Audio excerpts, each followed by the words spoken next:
Ko ke hu fa mo e tala malu e fonua ke mai nga hi tala fata puto pe fa fata pua to pe mi hen tala ngata e deu o fai ki tua mamau ka ata mo fai nga mari ko ni ke o atuai o mo proklama ko ia fat kono fo oki he weekend kata pe fa tonga yang ko proklama ko ni ko fa hoka te au pe mi papa pe foki he minister polisi pe mi tong ek ka pau ia he palaparema o interneti pea mo ka ta fa mo ko ngata anga pe ia ko ma finga pe ma le taha ke ma lava o taranoa atu ke ti motol i he proklama ko ia pongpongin tam ta tau pe fa hoko pe i he re o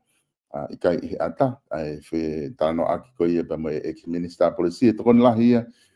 ki hono tinga i ko ia ke o ai palapare mai ta interneti ke lava fa hoko to aki e ma taranoa i he pongpongin i he tam ta tau ko watu e ta le rei mo ta lot fe fia loto mafana ke ting motol ko tope mo kau mai mo mau i he proklama he pongpongin ka pa he kai ke ongo atu proklama pe mo ki fa ilonga mai pe ka lava ke fai hano vakai ke fa vakai ki ai i he time tatau ko fifia ke tata le rei ai ek minister polisi ona po paula piven pikala ke tau proklama i pongpongin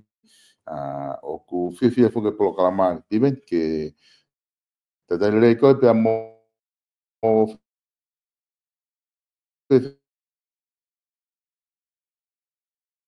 ha ke ai wiki ko ni ko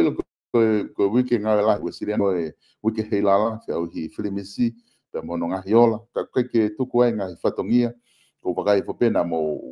lere pe mo nga komiti i he fare area komiti lao ka ku fe ha ke pompongin fe ha ke ai nga we piben Malo bitoloi pe malo ma fanga mali ko le te pe ke u fanga te pe fata ko ia o ku i mo moko ma u malo he pule lulu nei i lonja ai flat light i go te u faiwa i ngo fua ke ata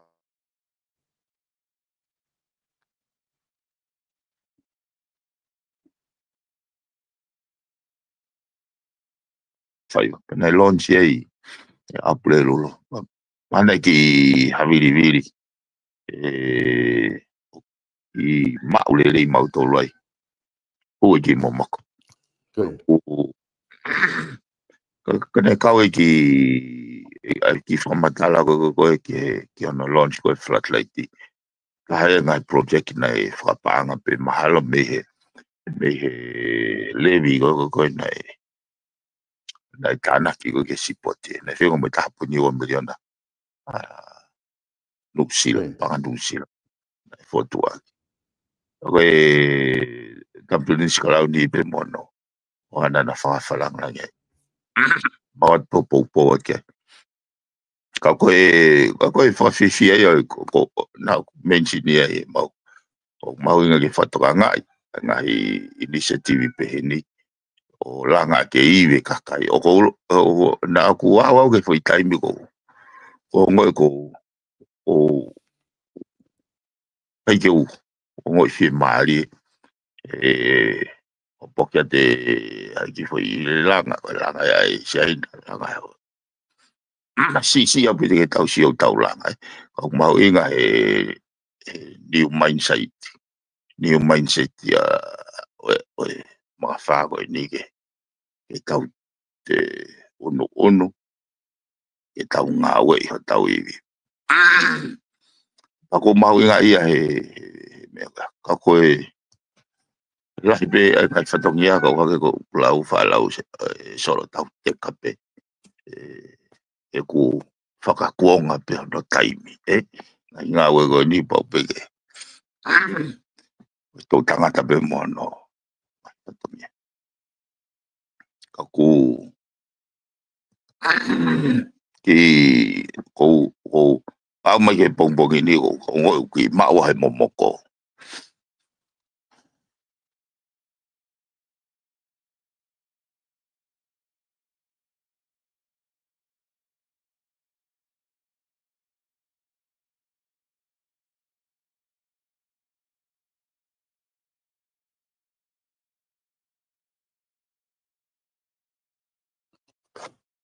Yol.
Kapag ogo ke